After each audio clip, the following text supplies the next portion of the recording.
দুর্বৃত্তদের হামলায় আহত দেশ টেলিভিশনের জেলা প্রতিনিধি বিল্লাল হোসেন। শুক্রবার বিকেলে জেলার মিশনপাড়া এলাকায় তার উপর এ হামলার ঘটনা ঘটে। বিল্লালকে লাঠিসোঁটা দিয়ে পিটিয়ে ৫-৬ জন গুরুতর আহত করে। পরে তাকে নারায়ণগঞ্জ ৩০০ শয্যা বিশিষ্ট হাসপাতালে চিকিৎসা দেয়া হয়। হামলার শিকার সাংবাদিক বিল্লাল হোসেন জানান, পেশাগত দায়িত্ব পালন শেষে মিশনপাড়া এলাকার একটি চায়ের দোকানে বসে গাজী টেলিভিশনের ক্যামেরা পার্সন আরিফ হোসেনের সঙ্গে চা খাচ্ছিলেন তিনি। তখন সন্ত্রাসীরা অতর্কিতে তাদের উপর লাঠিসোঁটা নিয়ে হামলা করে। ৫ থেকে ৬ জন লোক সামনে আসছে, তাদের ২ জন হাতে লাঠি ছিল। একজন বলে উঠল, তুই সাংবাদিক না? আমি উত্তর দিলাম হ্যাঁ। এই কথা বলার সঙ্গে সঙ্গে সে আমাকে বলে উঠল, তুই কত বড় সাংবাদিক, তোকে দেখে নেব বলেই ২ জন আমাকে লাঠি দিয়ে পেটালো, হাতে পায়ে বেধড়কভাবে পিটাতে থাকলো। এবং আমার সাথে থাকা যে সহকর্মী সে একজনের লাঠি ধরতে গিয়েছিল, তখন পিছন থেকে আরও ২-৩ জন এসে তারে ধরে ফেলে। তো তখন আমি জীবন বাঁচানোর জন্য দৌড়ে সামনের দিকে পালাই এবং ও সামনের দিকে যেতে থাকে। তো তারপরে আমাদের আরও কয়েকজন সহকর্মী জানতে একজনের সঙ্গে যোগাযোগ করি, তারা ঘটনা জানালে সে আসে। আরও বেশ কয়েকজন সহকর্মী এসে আমার খানপুর হাসপাতালে নিয়ে যায়। প্রত্যক্ষদর্শী ও সহকর্মীরা এ ঘটনার তীব্র নিন্দা জানিয়ে দোষীদের দৃষ্টান্তমূলক বিচার দাবি করেন।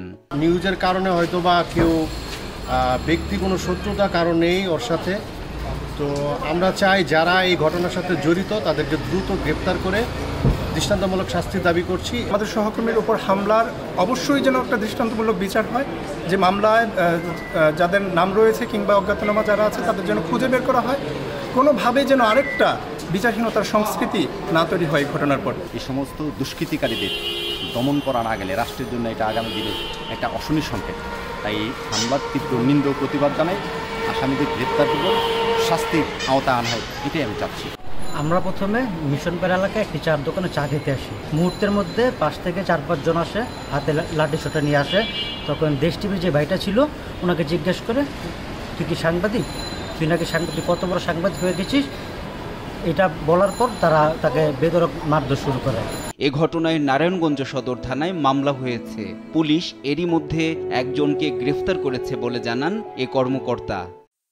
সাংবাদিকদের উপর হামলার ঘটনা শোনার সাথে সাথে আমরা ঘটনাস্থলে হাজির হই এবং তাৎক্ষণিক আমাদের টিমসহ আমরা একজন হামলাকারীকে হাতে নাতে গ্রেপ্তার করি। উক্ত বিষয়ে সাংবাদিক ভাই এজাহার দিলে আমরা এজাহার হিসেবে গ্রহণ করে পরবর্তী প্রয়োজনীয় ব্যবস্থা গ্রহণ করব।